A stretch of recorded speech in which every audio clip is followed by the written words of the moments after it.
We're here at the Christian Science Center, Shakespeare Aloud. We're going to read Titus Andronicus now. We're starting on this play. We are 5 days before Christmas. We're going to go all the way up and down Mass Ave and Newbury Street today. Just thought we'd start at this beautiful, picturesque location. I'll give you a little wave of the whole place before the end of the tape. Here we go.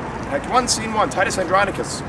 Flourish, enter the tribunes, including Marcus Andronicus and senators aloft, and then enter below Saturninus and his followers at one door, and Bassianus and his followers at the other, with drums and colors. Noble patricians, patrons of my right, defend the justice of my cause with arms. And countrymen, my loving followers, plead my successive title with your swords. I am his firstborn son that was the last that wore the imperial diadem of Rome. Then let my father's honors live in me, nor wrong mine age with this indignity.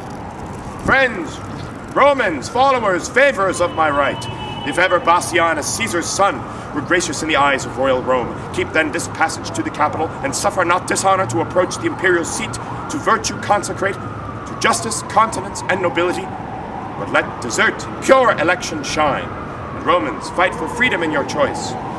Marcus. Princes that strive by factions and by friends, ambitiously for rule and empery, know that the people of Rome, for whom we stand, a special party, have by common voice, in election for the Roman empery, chosen Andronicus, surnamed Pius, for many good and great deserts to Rome. A nobler man, a braver warrior, lives not this day within the city walls.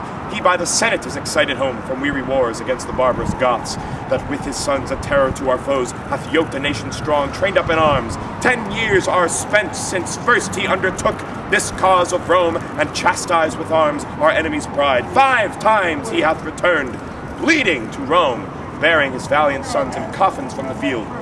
And at this day, to the monument of the Andronici done sacrifice of expiation, and slain the noblest prisoner of the Goths.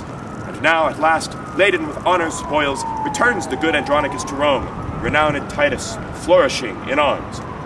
Let us entreat, by honor of his name, whom worthily you would now succeed, and in the capital and senate's right, whom you pretend to honor and adore, that he withdraw you and abate your strength. Dismiss your followers, and as suitors should, plead your deserts in peace and humbleness. How fair the tribune speaks to calm my thoughts. Marcus Andronicus, so I do affy in thy uprightness and integrity, and so I love and honor thee and thine, thy noble brother Titus and his sons, and her to whom my thoughts are humbled all, gracious Lavinia, Rome's rich ornament, that I will here dismiss my loving friends, and to my fortunes and the people's favor commit my cause in balance to be weighed. Exits with the soldiers. Friends that have been thus forward in my right, I thank you all, and here dismiss you all, and to love and favor of my country commit myself, my person, and the cause. Son Saturninus and his soldiers. Rome be as just and gracious unto me as I am confident and kind to thee. Open the gates and let me in. Tribunes and me, a poor competitor. Flourish, they go up into the Senate house, enter a captain.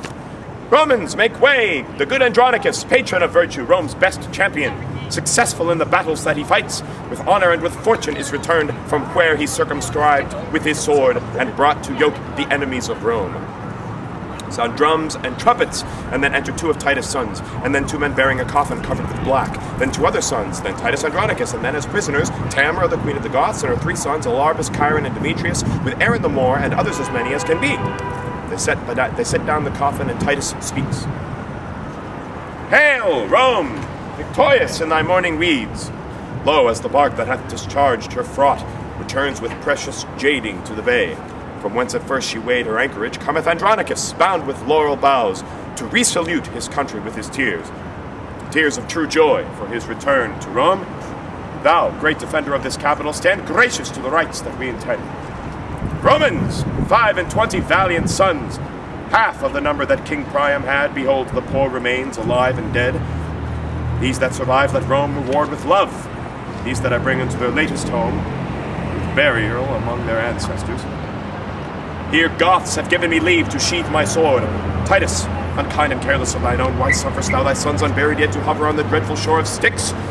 Make way to lay them to their brethren. They open the tomb. They are greeted in silence as the dead are wont, and sleep in peace, slain in your country's wars. O sacred receptacle of my joys, sweet cell of virtue and nobility, how many sons hast thou of mine in store that thou wilt never render to me more?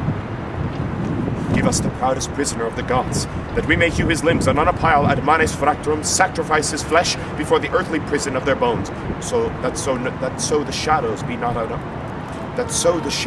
not unappeased, nor we disturbed with prodigies on earth. I give him you, the noblest that survives, the eldest son of this distressed queen. Stay, Roman brethren, gracious conqueror! Victorious Titus, rue the tears I shed, a mother's tears in passion for her son. And if thy sons were ever dear to me, I'll think my son to be as dear to me. Sufficeth not that we are brought to Rome to beautify thy triumphs and return captive to thee and to thy Roman yoke? But must my sons be slaughtered in the streets for valiant doings in their country's cause? Oh, if to fight for king and commonweal were piety in thine, it is in thee. Andronicus, stain not thy tomb with blood. Wouldst thou draw near the nature of the gods? Draw near them then in being merciful. Sweet mercy is nobility's true badge. Thrice, noble Titus, spare my firstborn son. Patient yourself, madam, and pardon me. These are the brethren whom your Goths beheld alive and dead, and for their brethren slain, religiously they ask a sacrifice. To this your son is marked, and die he must, to appease their groaning shadows that are gone. Away with him, and make a fire straight, and with our swords upon a pile of wood, let's hew his limbs till they be clean consumed. O cruel irreligious piety! Was ever Scythia half so barbarous? Oppose not Scythia to ambitious Rome. Alarbus goes to rest if we survive to tremble under Titus' threatening look. Then, madam, stand resolved, but hope withal. The self-same gods that armed the queen of Troy with opportunity of sharp revenge upon the Thracian tyrant in his tent may favor Tamara, the queen of Goths, when Goths were Goths and Tamara was queen, to quit the bloody wrongs upon her foes. And to the sons of Andronicus again. See, Lord and Father, how we have performed our Roman rites. Alarbus' limbs are lopped, and entrails feed like sacrificing fire, whose smoke like incense doth perfume the sky, remaineth not but to inter our brethren, and with loud alarms welcome them to Rome. Let it be so, and let Andronicus make this his latest farewell to their souls. Sound trumpets and lay the coffin in the tomb. Peace and honor rest you here, my sons. Rome's readiest champions, repose you here in rest, secure from worldly chances and mishaps. Here lurks no treason, here no envy swells. Here grow no damned in drugs, here are no storms, no noise, but silence and eternal sleep. In peace and honor rest you here, my sons.